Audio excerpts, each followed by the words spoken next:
C'est l'heure de la chronique écho de Régis. Alors Régis, le mot du mois, comme d'habitude, vous êtes venu avec un prototype de ce dont vous allez parler. Voici l'illustration ce mois-ci, elle est. J'ai même pensé à vous, madame. Merci. Je vous laisse en prendre connaissance. De quoi s'agit-il? Je vais vous le rendre. Hein. C'est pas très agréable. Je ne veux pas de ça, moi. Je le comprends, il s'agit de déclaration d'impôt ivoirienne. Alors, je vous rassure, je ne me suis pas converti en agent du fisc. Alors dites-nous, pourquoi est-ce qu'on parle de ça aujourd'hui? Le mois dernier, le président Alassane Ouattara déclare vouloir obliger tous les Ivoiriens à payer leurs impôts. La raison est simple. La Côte d'Ivoire, ainsi que bon nombre de pays, souhaitent actuellement améliorer la collecte des impôts afin de financer leur développement et moins dépendre de l'aide internationale ou des revenus des matières premières qui sont tous les deux en baisse. Parce que la réalité, c'est qu'on ne paye pas assez d'impôts en Afrique, en fait. Hein. Absolument, et je vais vous le démontrer, Hélène. Un État a besoin d'argent pour financer ses services publics. Je m'adresse à nos téléspectateurs, les routes que vous empruntez, les écoles dans lesquelles vous envoyez vos enfants ou encore les hôpitaux. La voie principale, ce sont les impôts prélevés sur les particuliers et les entreprises. On appelle ça les recettes fiscales. Pour bien comprendre la situation, je vous propose un premier diagramme. Nous allons voir la provenance des revenus d'un État africain, c'est le camembert à droite, et d'un État européen, c'est le camembert à gauche. Première observation, ça saute aux yeux, hein, le diagramme de droite, le camembert de droite est plus petit que celui de gauche. En général, un pays européen a plus de revenus qu'un pays africain. C'est une évidence. Là où j'attire votre attention, c'est sur l'origine de ces revenus.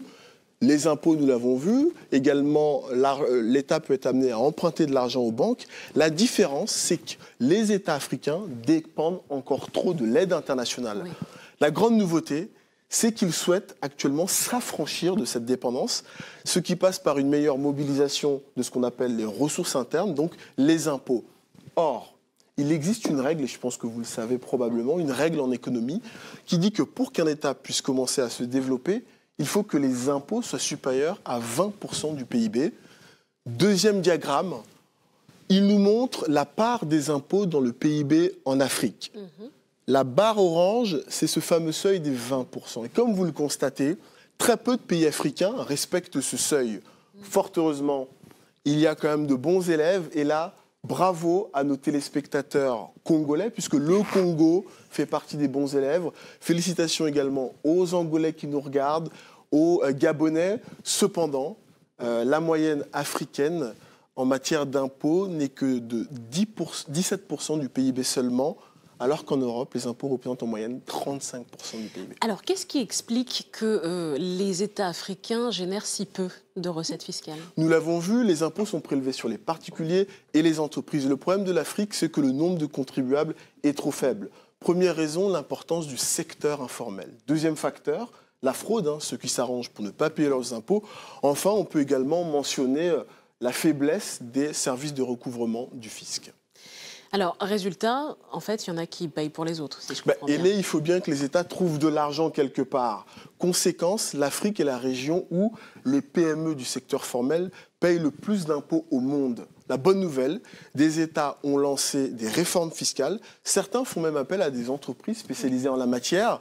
Au Burkina Faso, une firme canadienne propose au gouvernement d'augmenter ses recettes fiscales. Oh, ça, c'est pas courant, hein. C'est pas courant. L'article mentionne qu'elle a déjà plusieurs clients en Afrique de l'Ouest. Les bons élèves, parce qu'il y en a, j'imagine, ils font quoi? L'exemple du Togo est emblématique en la matière. On parle même d'une véritable révolution en Afrique francophone. Il y a 2 ans, le gouvernement met en place l'Office togolais des recettes. Sa mission, améliorer la collecte des impôts pour financer l'économie nationale. Je vous propose de passer en revue un certain nombre de mesures phares. Première d'entre elles, l'instauration de ce qu'on appelle la fusion des services entre les impôts et les douanes. C'est ce qu'on appelle la simplification administrative. Il faut que le paiement de l'impôt soit plus simple.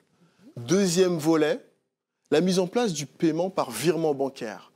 Nos amis togolais le savent très bien, avant, le paiement d'impôts se faisait en cash, au guichet. Je vous laisse imaginer la tentation pour un fonctionnaire qui passe ses journées à encaisser des liasses de billets. Il y avait parfois des vols.